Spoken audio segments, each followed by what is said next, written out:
What is this doing? What is this? What is this? I don't know. I almost didn't make it through the first page.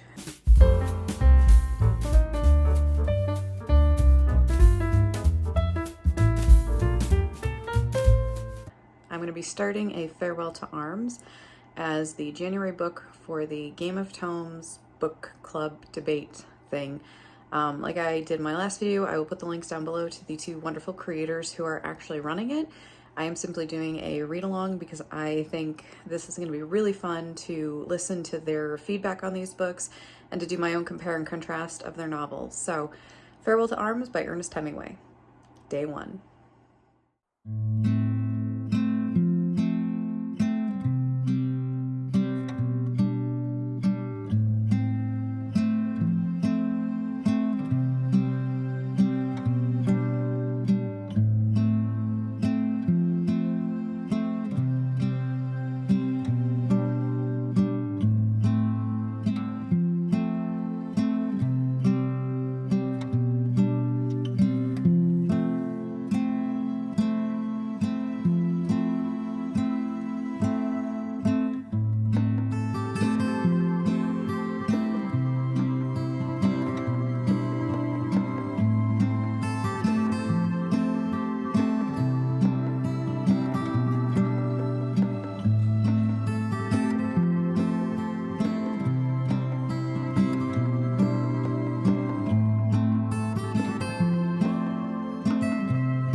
Okay, initial impressions. Hemingway has this thing with repetition. In the first page, which is only about 3/4 of a page or half a page long, He had mentioned dust like 4 times, soldiers or troops 4 or 5 times, leaves 2 or 3 times, and darkness or dark 2 or 3 times. Like, he'll have a sentence where the sentence will have 2 parts and they're both saying the exact same thing. It's like he takes the first part and then he puts in a comma and then he flips it. So, like, the road was dusty and the soldiers marched along, comma, and as the troops went marching, they kicked up dust in the air. Listen, Steinbeck, this is not Grapes of Wrath. Knock it off. I kept reading, obviously. It got a little bit better. The repetitiveness does seem to kind of be his writing style, at least in this novel. I don't remember this being this big of a thing in For Whom the Bell Tolls, so I almost want to flip through that book and compare a little bit. I'm not loving this. I didn't think I would, which is why I have not read it in all these years. I'm very curious to see what Steinbeck's is, because I think Once There Was a War is actually nonfiction. I think it's his like papers from his actual experiences documenting the war, whereas A Farewell to Arms is a fictionalized tale based on Hemingway's experiences in the war. So I can see how they're very, very similar. What's really weird is that a few days ago, I think it might have been a week now, I started All Quiet on the Western Front, which is another war book. I don't really like war books that's just about war. I don't mind it if war is like the backdrop, but like books that are just about war, not my favorite thing. And I am now going to be reading 3 of them simultaneously. I almost wonder if I should put that aside, but then I won't be picking it up again until March, so I don't know. I got to figure out what I want to do. But anyway, yeah, I have to read basically 111 pages each week to finish the book by the end of January. And today is Sunday, and that 111 pages technically should be done today because I've only got about 2 weeks left in January. I did get about 50 pages through, though, so I'm either going to pick it up later this afternoon or possibly tomorrow. Yes, Link, I see your tail. And then 111 pages next week, 100 and technically 10 pages the week after, and then I will be finished. Yeah, so far, not loving it. But I'm gonna keep going, and I will see how I end up feeling about it once I'm finished. Okay, so I just have a quick update. I am still working on A Farewell to Arms. It is now the 26th, and I am halfway through. I'm not loving it. I saw that Emma finished it and marked it 4.5 stars. Okay. I don't get it. So here's the thing. It's his writing style. It's not the story. It's not even the characters per se. I don't like his writing style. And she had commented in one of her recent videos that she was seeing similar feedback. People either love his writing style or they hate his writing style, and that tends to be the issue. Now, he's not a bad writer.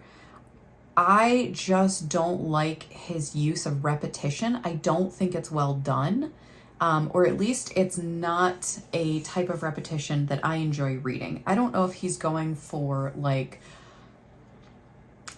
poetic kind of a feel from it, but let me read something to you so you can kind of understand what I'm talking about.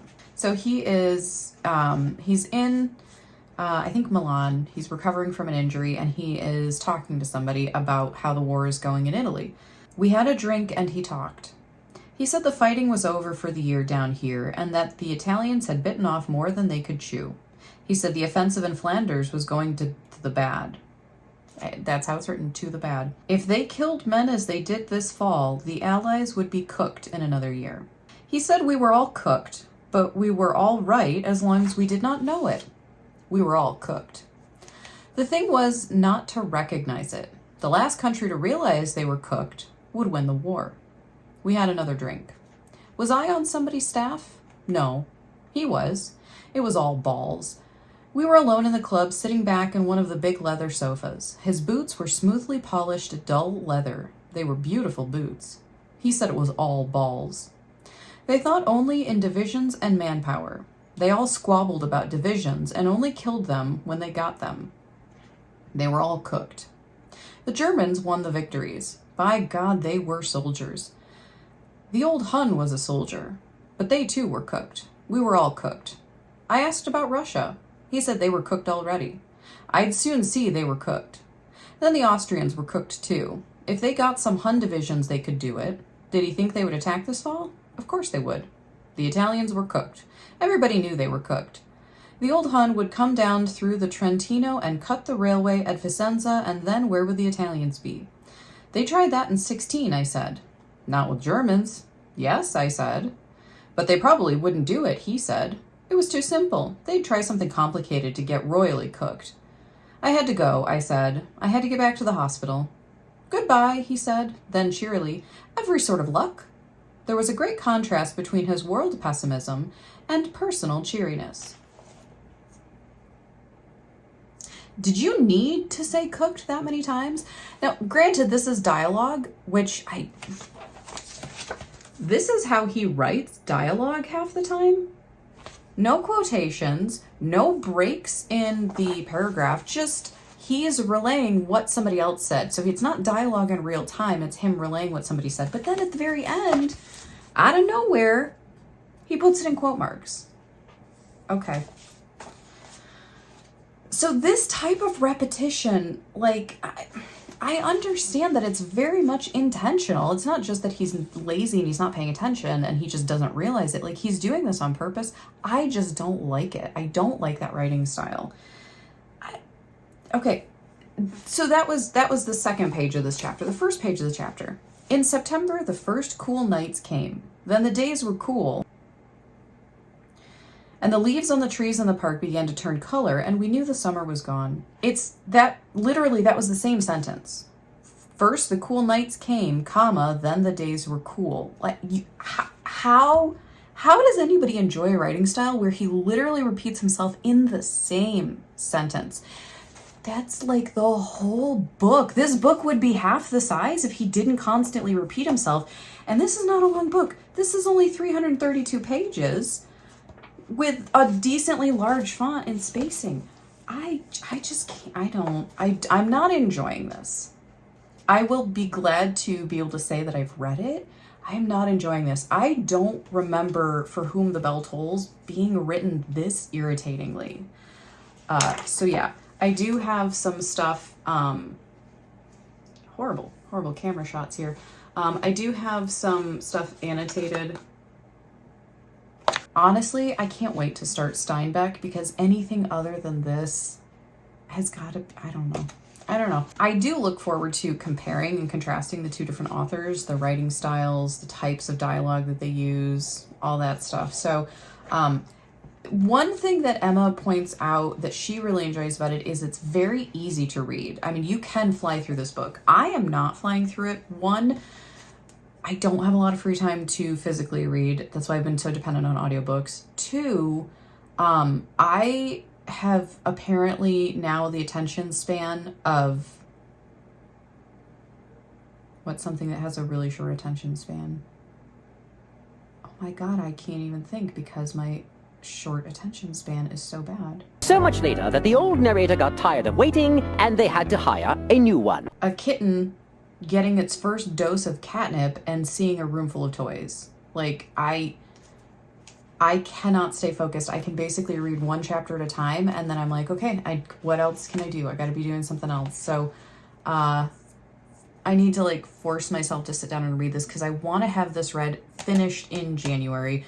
I still have to buy, Steinbeck's copy. I can't find his book anywhere. Oddly enough, it's sold out, or I don't know if it's just not in print or what. I'm having a hard time finding it. So I might just get stuck with the ebook, which I'm not crazy about. If it's going to be a piece of classic literature, even if I hate it, I want to put it on my shelf like a trophy. I read this thing, So I don't know. I'll have to see. If I can't find it in the next week, though, I'm just going to get the audiobook and find a print copy later. So that's it. That's my update. I am absolutely not enjoying A Farewell to Arms. I'm getting as snarky as my brother, though, and his highlights are now making a lot more sense, which is a little disappointing because I thought I was going to get to be all snobby and be like, oh, you just didn't get it. Apparently, I'm not getting it either. So I just finished A Farewell to Arms. Hemmingway, how did you go from a 2-star to a 3-star to pretty much making me cry at the end? I